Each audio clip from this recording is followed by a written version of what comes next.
What's up, everybody? Anthony Cosenza with the Orange and Black Insider Bengals podcast and CincyJungle.com. Hope all of you are doing well. Hope the fathers out there had a great Father's Day and you're off to a good start of the week. We're a little bit into it now. Tuesday afternoon, Tuesday evening for some. I almost didn't make it on the air this week, but hey, we got to be consistent, right? We got to be consistent with the stuff that we're bringing you in. We got to make sure that we give the people what they want. I don't know if you actually want the show or not, but we're going to pretend that you do. Good to be with all of you. We're going to run through on the water cooler chat here, Tuesday edition. We're going to run through some Cincinnati Bengals headlines. We're going to run through some AFC North headlines. We're going to run through some headlines around the NFL as well. Even though it's kind of a quiet time in the NFL calendar overall, there is still a lot of stuff to talk about. There is still a lot of interesting storylines to talk about, and we're going to get to as many as we can. If you are new to this episode, or this podcast rather, we have a number of different episodes you can catch every week, whether it's this one, whether it's our flagship show, our longer deep dive show with John Sheeran and myself, where we talk Bengals. We go through some of the news, but we do a little more analytical stuff and opinion-based stuff on that show. And then, of course, we do listener questions live 2 to 3 times a month as well. So we're bringing at least 2 or 3 episodes from our show alone every week. And then, of course, you've got great stuff from Ace and Zim on Orange is the New Black and Matt Minnick and his Chalk Talk episodes, all part of the Cincy Jungle podcast channel. And you can get that channel. You can subscribe to it on your favorite audio streamer, whether that's iTunes, Stitcher, Spotify, Google Podcasts, iHeartRadio, all that stuff. And then, of course, I believe it's somewhere down on my wounded limb, down here on my left side. There is an icon you can click to subscribe to our YouTube channel. So let's get to it. Hello, everybody. They're seeing a lot of hello and Houday from Houday. Hey, fellow Anthony. Got to like that. Steve Edmonds. What's up, Steve? 64 Ohio State. What's going on? Robert Rourke. Good to see everybody. Stuart. What's going on? Should we dive into it? Let's do it. Let's get into some Bengals news, and we will start. Where else could we start aside from Joey B, right? Joey B, we got to talk about him. Things are looking pretty good with Joe Burrow. And in terms of practice, his process back from rehabilitating that knee, he looks pretty good. He's been doing a lot of different stuff. Hopefully you caught our episode last week when we spoke with Lindsey Patterson, talking about him, talking about the rest of the team. Very, very fun interview with her. So go check that out. But, you see here, this is an article on Cincy Jungle via Pro Football Focus. Joe Burrow is on the brink of Pro Football Focus's top 10 quarterbacks. Well, what do we mean by that? This is from Kevin Cole and Pro Football Focus. Burrow ranked 11th based on PFF grade, 16th in EPA, and 13th overall in the Bayesian rankings, which combines the two. PFF's grade is based on them tracking each of Burrow's throws and designed runs. The definition of EPA is a little more involved, which in EPA is expected points added. The difference between the expected points at the start of a play and the expected points at the end of the play. EPA is the measure of a play's impact on the score of the game. An individual player's EPA is the sum of the EPA of the plays in which that player was directly involved. A lot of use of the word play. Being directly involved is defined as an offensive player who ran through or kicked the ball, was targeted by a pass, or flagged by a penalty. You gotta love, I believe this is Patrick Judas who did this one. You gotta love when someone puts it simply. To put it simply, Burrow is already sitting pretty high as far as quarterback rankings go based on his small sample size. These rankings are based on all of a quarterback season, so Burrow coming in this high already is quite impressive. Herbert coming in at 7, Tagovailoa coming in at 26th. So there's a little bit of context for you there. But Burrow right around the top 10 mark in some PFF metrics as we head into the season. Gotta like that. But unfortunately, there's a little bit of a splash of cold water, and you gotta love when the experts give you some of these arbitrary rankings. Yes, Brian, he's number one in our hearts. You're right. And I'm sure this show is number one in your heart too, Bri. Here we go right here. NFL quarterback rankings, where Joe Burrow stands among the rest of the NFL quarterbacks. Now, Chris Sims, he's seen on NBC Sports, he's seen on Pro Football Talk, very engaging personality and a guy who knows a bit about quarterback play. He played at Texas, played in the NFL, and didn't have quite the career arc that his father did, but he knows a thing or two about quarterbacks. Now, look, there are times he has made these rankings and people go, whoa, what? And as you actually sometimes look back, it makes a little bit of sense as you see how that season progressed. Now, here we go with the Andy Dalton-ish type of rating in the Chris Sims ranking file for Joe Burrow in the NFL quarterbacks. He puts Joe Burrow at 17th. 17th. So there is, I'm trying to see where we have the quote here. I thought there was a quote here, but maybe not. At any rate, there's a video here that you can check out. But here's the interesting thing. Ben Roethlisberger came in 22nd. And this is the video here. We won't play it because it's 10 and a half minutes long. Probably more entertaining than what I have to say here today. But I will let you all see that is on Pro Football Talk. It's on the Chris Sims Unbuttoned podcast. So check it out. He has Joe Burrow at 17th. And look, there's not, number one, it's kind of like, well, no matter what Chris Sims says, Joe Burrow's still going to be Joe Burrow. He's going to play the way he's going to play in 2021. This is an arbitrary ranking system, as I mentioned before. And it also is kind of like, well, just more fuel to the fire because there is a small sample size with Joe Burrow. He's coming off an injury, and there is a fair amount of good quarterback play, particularly from guys at the end of their career still in the league and guys at the beginning of their career. So he still has some things to prove, believe it or not. I know we feel that he's proved quite a bit in just the basically half a season that he has played for the Bengals, but that is a ranking number 17 by Chris Sims here. Now let's go to Joe Burrow's potential favorite target. At least he was such a designated player at LSU when he was with him. Not sure if that's going to work out this way in particular for the Bengals in terms of favorite target.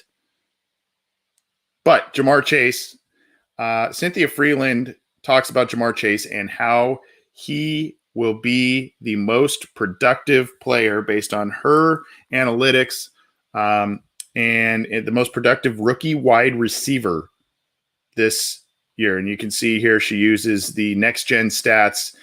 So if you look here, he ranks number one. Next gen stats shows, and this is on NFL.com, Cynthia Freeland. Next gen stats shows that the Bengals used 11 personnel, which is one running back, one tight end, three wide receiver, on the greatest percentage of snaps in the NFL last season at 75.4. By the way, expect that to continue this year, especially when you've got Chase, Higgins, and Boyd as your three wide receivers.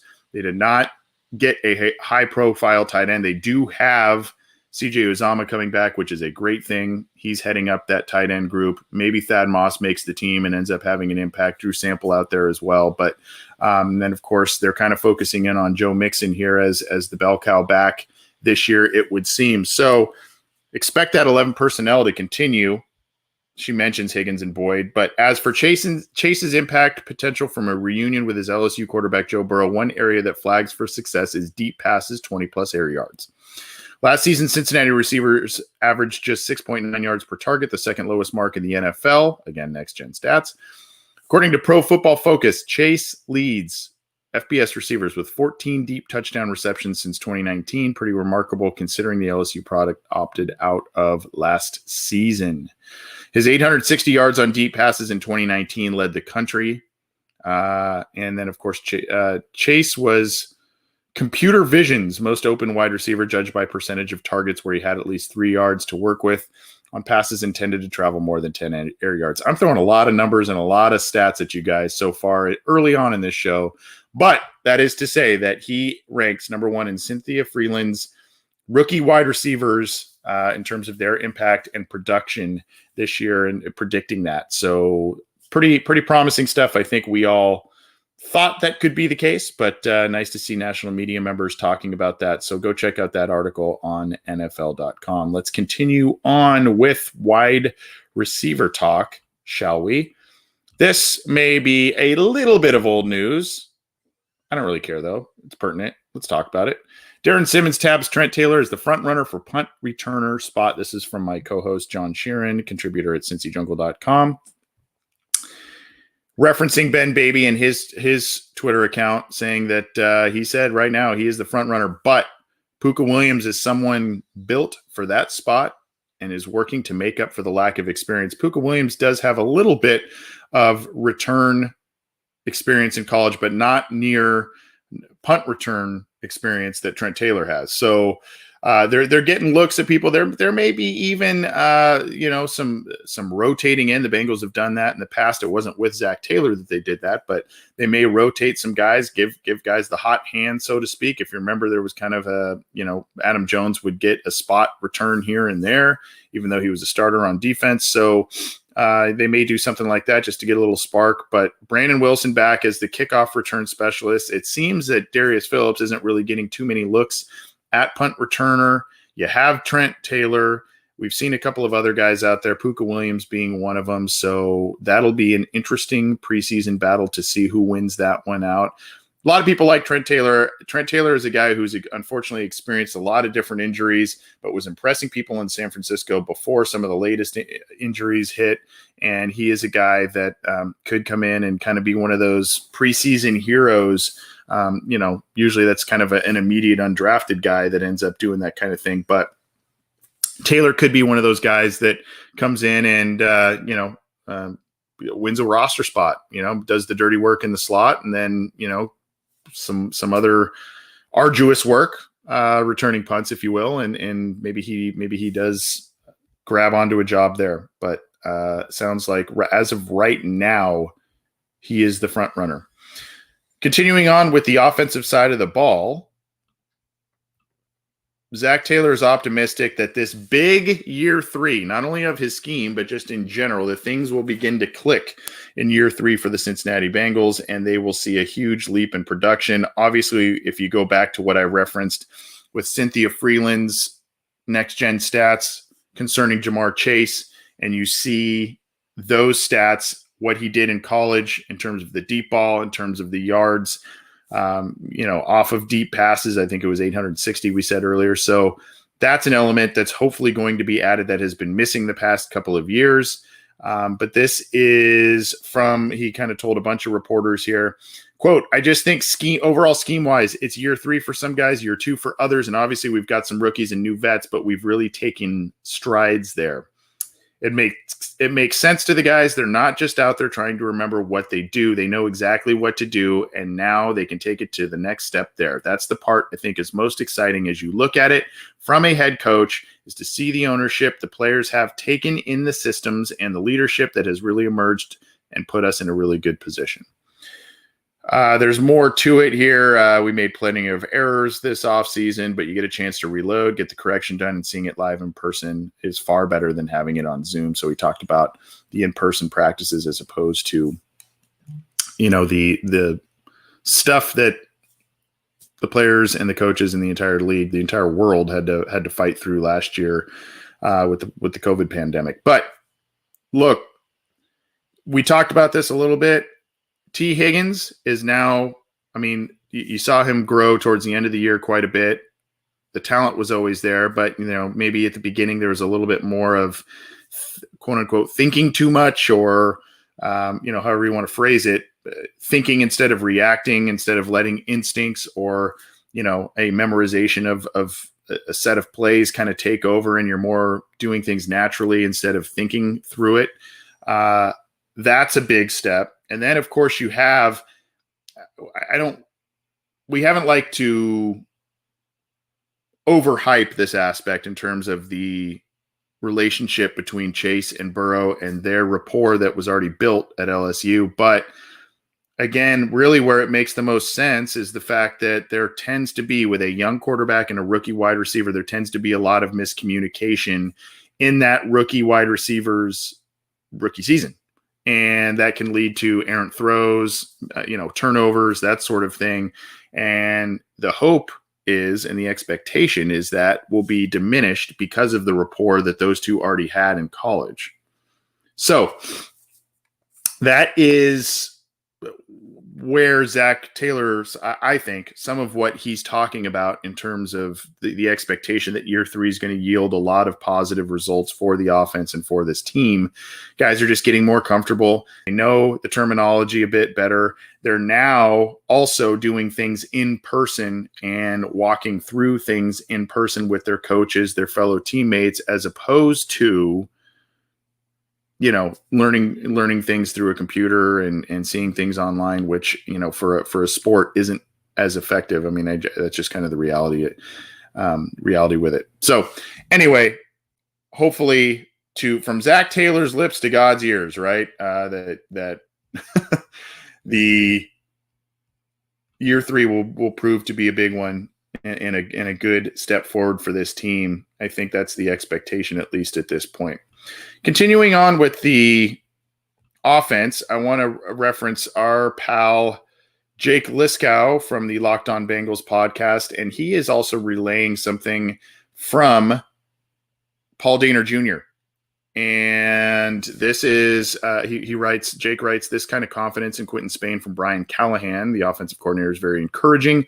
I also didn't realize he was so in control of the left guard job, Spain that is, as described by the Paul Dehner Jr. piece, which you have to go subscribe and read the rest of. As we have said, go subscribe. It is a paid service, but go subscribe to all of the great content that Paul Dehner Jr. and Jay Morrison put out for The Athletic. But the quote that Jake is referencing by Brian Callahan is this one: the guy I feel most comfortable with right now, that he's going to be even better than he was the year before, is Quinton Spain.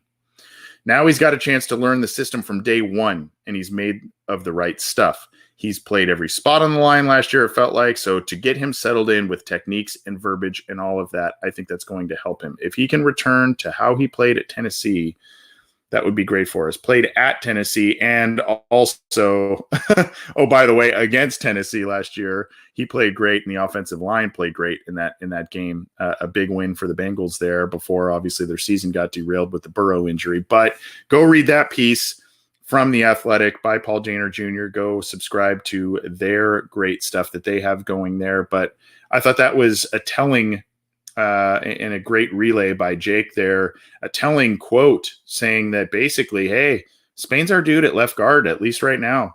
He looks the part. He's mean, he's nasty, and playing the natural spot. Again, being with the team in person and not jumping in mid-season, getting entrenched right now. Those are all positive things for Quinton Spain as he continues his growth with the Bengals and in their offensive system. The Bengals got him on a pretty team-friendly deal this year, so the hope is he continues to grow and be an effective guard for this team, and then they can maybe have a long-term investment plan there. So that was an interesting set of quotes there. Go check it out on The Athletic from Paul Dehner Jr. Transitioning to the defensive side of the ball now and the Cincinnati Bengals. Logan Wilson draws praise from Lou Anarumo and is expected to be the starting middle linebacker. Now, we know that, yes, the Bengals made significant investments at the linebacker position last year, especially with the 3 draft picks there, but they haven't really done all that much in terms of traditional linebackers this offseason. It's been a lot of defensive backs. It's been a lot of defensive line players. So the snaps may not be, when you say starting middle linebacker, the snaps may not be what you're thinking about with a Ray Lewis or that sort of thing. But again, referencing a tweet by Ben Baby, and this is on cincyjungle.com, Praised Logan Wilson's communication, did Lou Anarumo, the Bengals defensive coordinator, and he seems to be entrenched as the starting middle linebacker heading into camp. So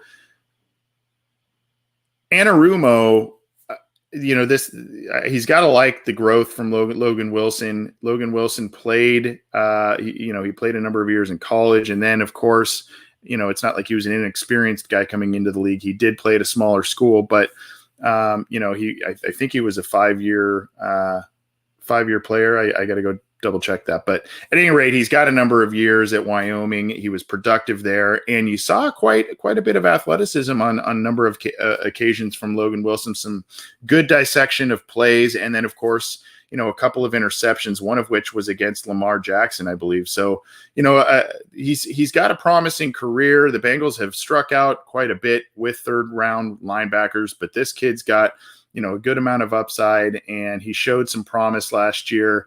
I think he's got a good ascension en route this year, does Logan Wilson. So he appears to be this Bengals starting middle linebacker at this point in time, and that's may or may not be expected. We've had some questions about where's Josh Bynes? Are they going to get another veteran? That sort of thing. I don't know. And that comment probably makes you think, hey, you know what? Given that we're not going to trot out, a ton of traditional linebackers, and we're going to mix looks up, we're going to do a lot of different things on the defensive line. Maybe they're set with those three guys they drafted last year and their maturity over one offseason there. Maybe they like that, and they'll go from there.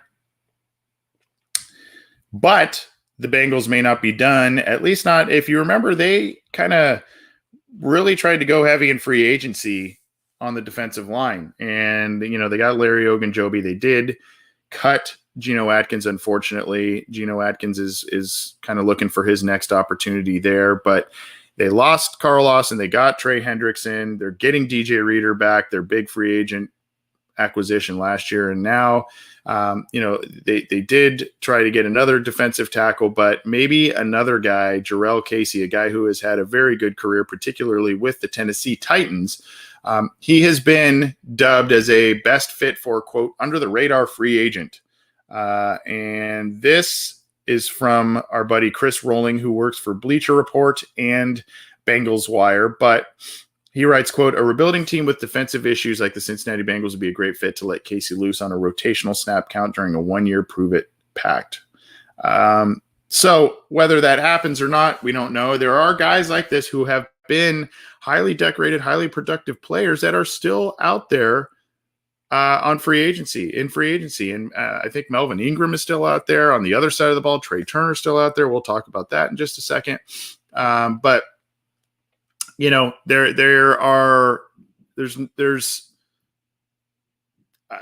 is no qualms about having depth and quality depth along the defensive line. And Casey's one of those guys that's kind of one of those, kind of in that Geno Atkins mold a little bit. He's not the big DJ Reader guy. He's 6'1", just over 300. I mean, that's still a big boy, but he's more of a penetrator and, can get in there on the pass rush a little bit. And he's been a productive player.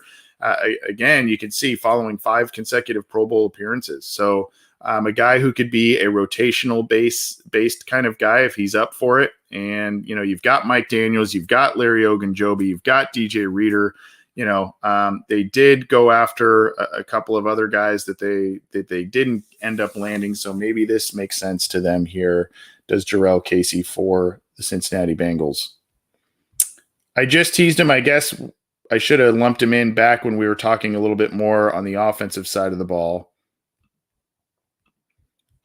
But Trey Turner is still out there, and he's still eager to find a new team. This, again, is from Chris Rolling, our buddy over at Bengals Wire. He is referencing a tweet that – it was on SiriusXM NFL Radio recently. And he said, I'm back at 100%. Last year was a rough season for me with injuries and just overall COVID. You go through things and situations arise, but you work through it and you get through it. So I'm feeling good. I'm just ready to come back and have a phenomenal season. I think he had 4 or 5 consecutive Pro Bowls, did Turner, and then he went to the Chargers and things went awry there. There's been some conflicting reports if the Bengals have had some interest with Trey Turner. Trey Turner at one point during the free agency period was kind of retweeting some of these things from fans saying, hey, come to Cincinnati and all this kind of stuff. But the other thing with it, and I don't know how much this will sit well with Bengals fans, just to kind of piggyback off of this report from Trey Turner. This is from Adam Schefter's Twitter account. And this was from June 18th, so just before the Father's Day weekend. 5-time Pro Bowl guard Trey Turner wrapped up a visit today with the Pittsburgh Steelers. Now, to my knowledge, there has not been a signing there, but the Steelers, who are in the midst of overhauling their offensive line, obviously see some value there with Trey Turner, and the possibility could be that he is going within the division, whether that may be with the Cincinnati Bengals if they end up seeing a need there, or maybe with the Steelers because of the visit. Now, as we just mentioned a couple minutes ago, the Bengals seem pretty happy with Quinton Spain at left guard and where he's at in the process of things. So, it would be a right guard situation, it would seem, if Trey Turner is brought on board for the Bengals. And obviously that would need to probably be a team-friendly deal. We're going to get through a few more Bengals headlines. We're going to get through some AFC North headlines, some NFL headlines, and hop on out of here. Quickly on this one, there is a new bill that is legalizing sports betting passes. Legalizing sports betting. And this was passed through the Ohio State Senate, and it was voted on by 30-2. It was Bill 176. Basically makes gambling on sports legal. So 58 gambling licenses are up for grabs. 33 of them are designated for physical brick and mortar stores, and 25 are for online betting sites. And bars have the ability to apply. Each county will be allowed a certain amount of licenses based on population. So interesting there. You can get more details on cincyjungle.com and out on the internet there. But if you are a resident of the state of Ohio, it seems to be that sports betting will be available within the state in certain capacities. So if that's your thing, I guess go for it now that it's legal. This one hit a little home for me. I'm not going to lie. Another PFF stat. Their study shows the Bengals having the worst injury luck in the NFL. And this is within the scope of the last 10 years. You see DJ Reader there, who the Bengals lost after, I think, about 5 or 6 games last year. But the old WAR statistic. Pro Football Focus took their wins above replacement metric and applied it towards figuring out which teams have lost the most player value due to injuries. Their data goes back to 2012. And since then, no other team has lost more WAR, wins above replacement, value due to injury than the Bengals. So if it felt like you saw the cart more so than any other team out there, you could be right. Of the 15 worst seasons in terms of injury damage since 2012, John Sheeran writes, the Bengals are responsible for 3 of them. The Arizona Cardinals are the only other team that appeared on the list multiple times.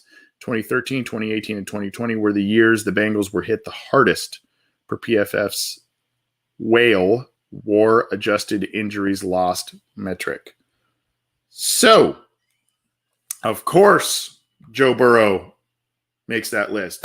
Go back now 6 years. You can go back to Andy Dalton missing time in that playoff game against the Steelers.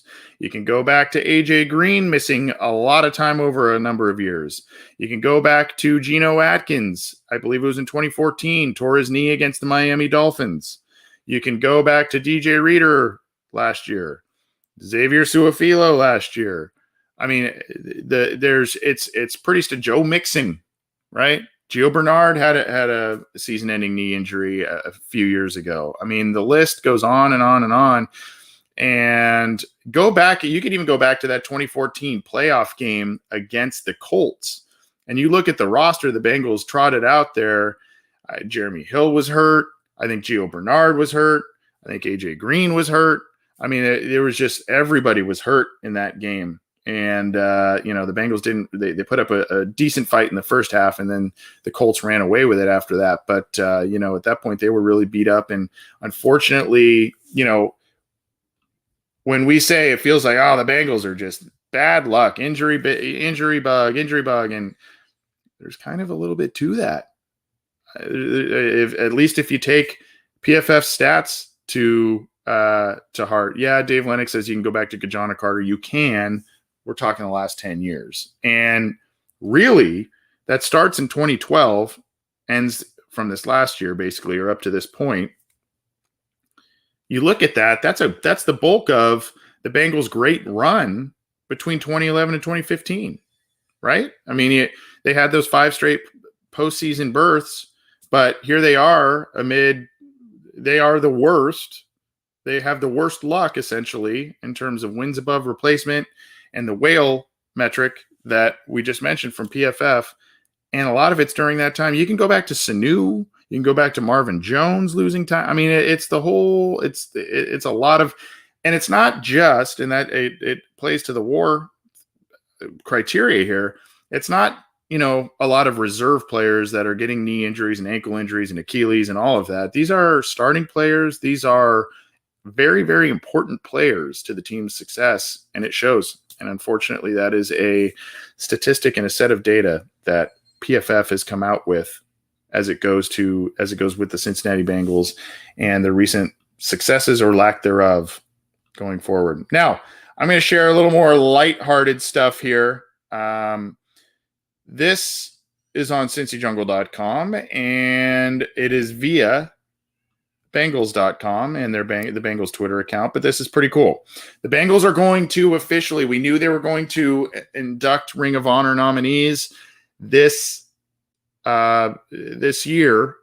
We didn't really know when, but it is officially going to be during the Week 4 game against the Jaguars, the Thursday night football game. So here's the tweet here. Primetime in the Jungle, number 1 versus number 1, obviously talking about Joe Burrow, Trevor Lawrence. And then, of course, it's September 30th, and you see all the great names here. So I think if you are a season ticket holder, you would have had the opportunity to vote at this point in time. But this will be on the Thursday night football game that they will be doing that, and I believe it's at halftime. Got to check that out. Will be very cool, and some more details on Bengals.com and whatnot. But cool stuff. Speaking of Ring of Honor, Bengals greats, etc., we would be remiss if we did not show something from. We promoted it a couple times on here. We had them on the show. This was a really cool event over the weekend. This is a tweet from Bengal Gym. This is a video. This is the Jungle to the Hall. And you see all the people here. Willie Anderson was in attendance in person. People were speaking. You see Willie there at the table. And very, very cool event. And everybody who went said they had a great time. So very neat that this was part of it. And then, of course, if you look at Bengal Gym's Twitter account, over 200 Bengal fans from across the country stacked and packed the Pro Football Hall of Fame. Very cool event, and I know he put a lot of blood, sweat, and tears into that thing, and probably his own money.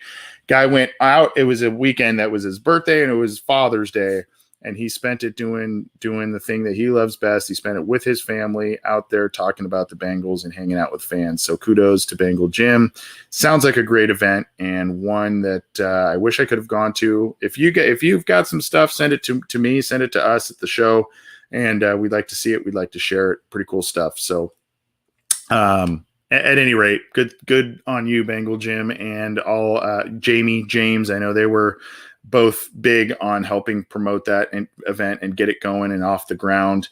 And hopefully that is now creating the groundswell that is necessary for guys like Willie Anderson, Corey Dillon, et cetera, to get the necessary notoriety that they deserve and the necessary recognition that they deserve in the Pro Football Hall of Fame. Before we transition to the AFC North and the news within the division, we got to talk to you about Symbol.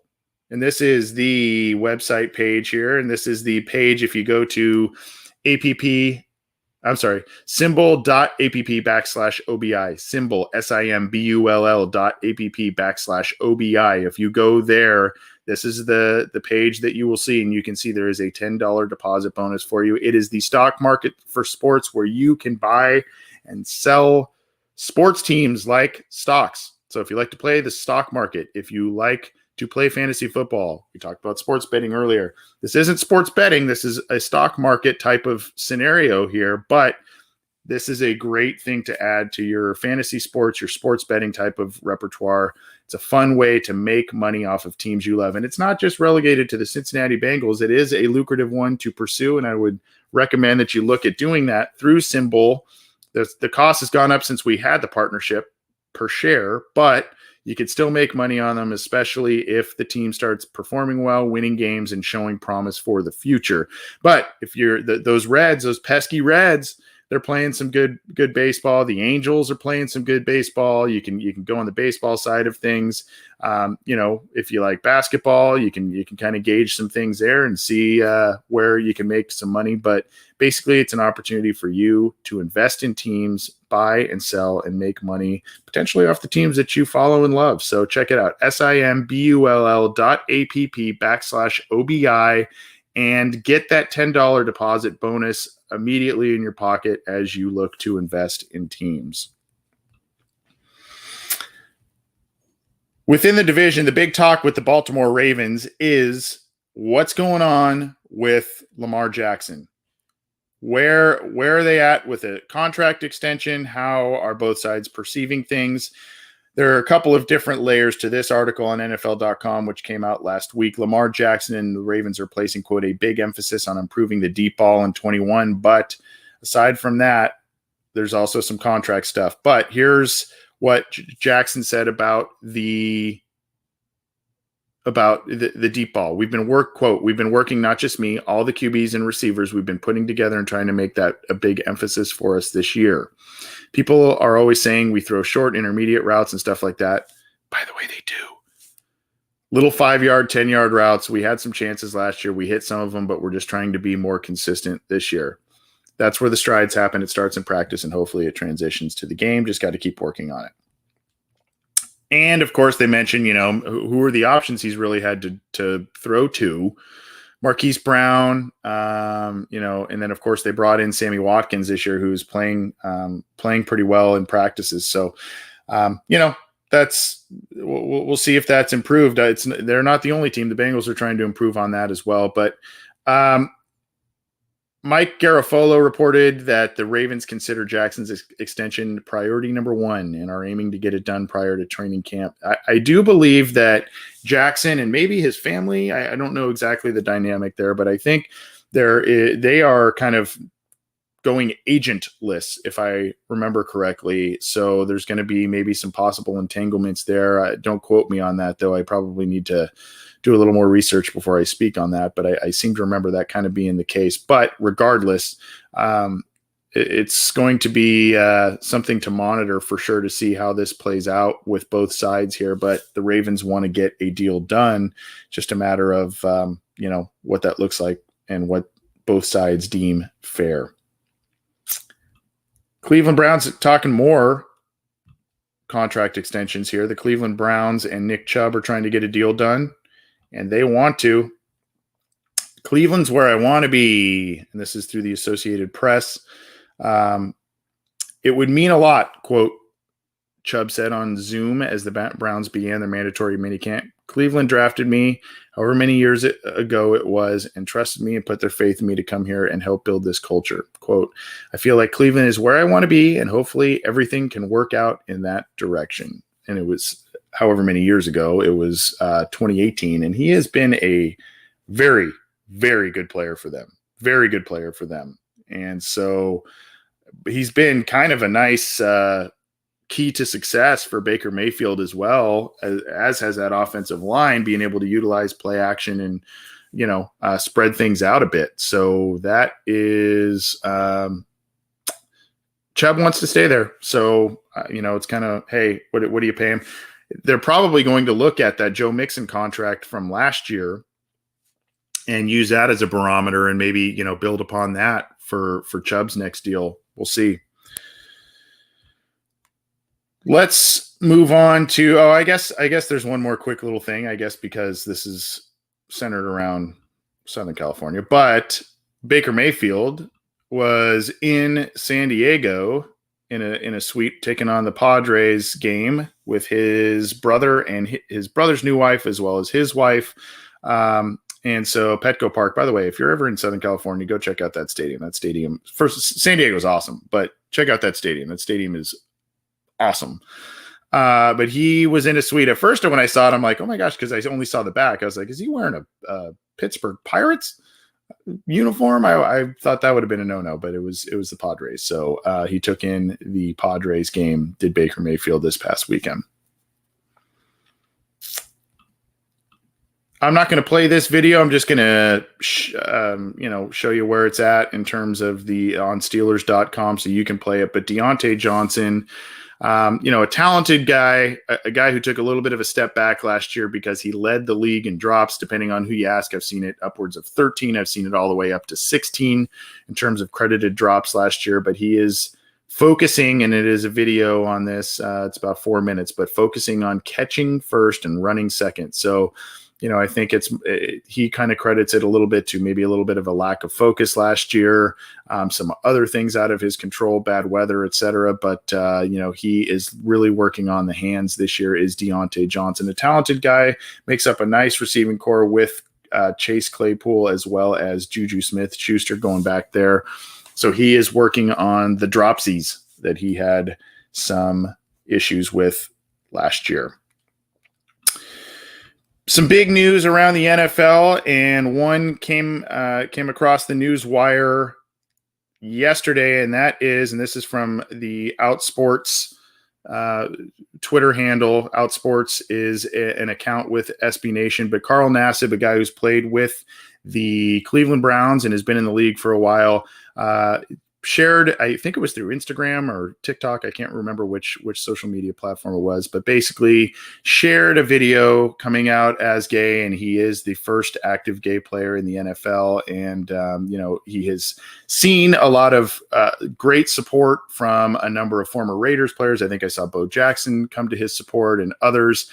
So it's pretty big news around the NFL, really the first, I believe, since Michael Sam, who came out gay when he was drafted by the Rams a number of years ago. So Carl Nassib making some headlines there and getting some nice support from a lot of different people. And kudos to him for taking a step in a direction that may have been uncomfortable for himself to make, but it's a big direction and was a big headline for the NFL. And kudos to him for sharing a personal side of things, and kudos to those who are all giving him a lot of support. So that was big news that came across the news wire yesterday, and you can see all kinds of stuff on this in terms of the great support he's receiving from fans and whatnot. I also saw that his jersey, I guess, was a really, I think it became a bestseller through Fanatics, which was cool to see too. So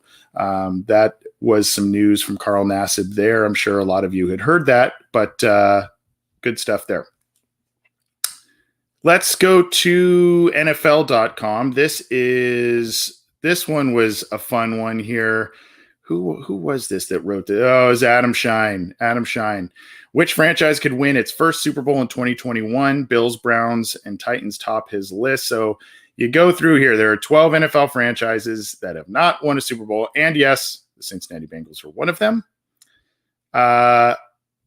You go down here. And by the way, there's the Chargers and Justin Herbert, Minnesota Vikings. And right down the middle, number 7 of 12, Adam Shine has the Bengals at number 7 of 12 teams with their chance to win a Super Bowl this next year. But he says, for this subject matter, it'd be best if my name actually rhymed with 6 because the final 3 teams on this list aren't winning the next Super Bowl. strange things happen in a parity-driven league, and hey, I already predicted the Bengals would win more games than the Steelers, and I've got a comfy seat on the Burrow bandwagon, so let's go. But while the playoffs feel like a stretch, I refuse to rule them out. Joe Burrow won't accept losing, so neither will I. And look at the weaponry surrounding Cincy's second-year signal caller, Jamar Chase, T. Higgins, Tyler Boyd, Joe Mixon, all of that. But even with all of that and the excitement that Adam Shine has for the Bengals and everything, it's still he can't give it to me. And if you remember, Adam Shine was a guy that was a very harsh Bengals and Andy Dalton critic. So he did not he did not take kindly to that. So that's that there. Here is, I think we've seen this a little bit, an all under 25 team with Lamar Jackson. Headlining it, all under 25. So was it 20, just under 25 years of age are all these players here on. There's no offensive linemen. There are no wide receivers, despite all the wide receivers we mentioned with the Bengals. But let me see if I can I might have passed it here. There he is right there. Jesse Bates did make the under 25 team on NFL.com. The only Bengals player, I believe, on that list. So, oh well, boo-hoo, I guess. But good for Jesse Bates, and hopefully that is being parlayed into an extension, another piece of news that's kind of being kicked around a little bit going forward. Let's see. Let's go to CBS Sports. And this guy has received a little bit of flack every once in a while from conflicting reports and whatnot. Jason La Canfora, still a very well-respected guy in the biz, and puts out not only kind of some insider stuff, but also puts out some of these opinion-based things. And this is NFL's make or break players and coaches who could determine their team's fate this season. He's got Carson Wentz obviously up there. You can go all the way through. I'll save you a little bit of scroll here. I'll try and find it for you. But essentially, it's not very out there in terms of his prediction for who would make or break the Bengals season. He's got Jadeveon Clowney, surprisingly, for the Browns. He's got Bradley Bozeman for the Ravens, Ben Roethlisberger for the Steelers, and Joe Burrow for the Bengals. And for the Bengals, he writes, how quickly will he play after surgery cut his rookie season off too soon? Will there be a lengthy process to get back to where he was? Will they protect him better and put him in better position to succeed? So that is the make or break players from Jason La Canfora here. A couple more from Yahoo, and then we will bounce on out of here. Let's see if the Chiefs' Frank Clark got into some trouble, and this kind of made my eyes open a bit. He was arrested on a weapons charge, and he allegedly had an Uzi in his Lamborghini. So this was in Los Angeles on Sunday night. So apparently they found an Uzi firearm in his car. He was arrested, and then I think he was also arrested, it looks like, in March on another gun charge. So, a little bit there. But Frank Clark arrested for having an Uzi in his car. So that's a little frightening on a number of different ways, but he's finding himself in a little bit of trouble here. Lastly, Eli Manning is returning to the New York Football Giants in a new front office role. So those Mannings, you can't get rid of the Mannings when it comes to the NFL. He is joining the team in a business operations and fan engagement role. The Giants announced on Monday. There's a video on the Giants Twitter handle, so go check that out if you are so inclined. But he's going to be a Ring of Honor inductee, and I think they're going to also retire his jersey. So Eli Manning returning to the Giants and doing some cool things with them. There's also a little bit of talk about like what's going on with Peyton. A lot of people thought he would jump right into the booth, and he hasn't done that yet. So either he's biding his time and waiting for the right opportunity, or they're just he's kind of looking for maybe he's fine with the family thing. I don't know. This has been another long one, the water cooler chat. We got through a lot of stuff. Hopefully you found it enjoyable. Hopefully you found it informative. We call it the water cooler chat so that we give you all of the news and headlines surrounding the Cincinnati Bengals, the AFC North, and the NFL. So if you are back in the office and you do get those water breaks and you're around the water cooler, you can talk some Cincinnati Bengals, some AFC North, some NFL, and utilize some of the headlines we went through on this show. Why not? Do it. Take credit for it. I don't care. Thanks everybody for tuning in. We're going to have our show tomorrow night, John Sheeran and myself doing an analytical deep dive on the Cincinnati Bengals. Looking forward to that. Looking forward to going live with all of you. If you are unable to join us live, I mentioned all the ways you can get this program. Subscribe to the Cincy Jungle podcast channel on your favorite audio streamer, whether that's iTunes, Stitcher, Spotify, Google Podcasts, iHeartRadio, all the major ones. Subscribe to our YouTube channel. And when you subscribe to either, you get notified when new episodes are out, new content's out, when we're going live, all that good stuff. So we love interacting with you guys via the live chats and whatnot. But if not, we're thankful that you are downloading our show however you may be downloading it. We are thankful for that, and thanks for your support. Leave us a rating, too. If you like what we're doing, leave us a rating. If you don't, I mean, I guess you can leave us a rating, too. There's always that 1 or 2 thumbs down on YouTube that I see, and I'm like, okay, that's cool. That's cool.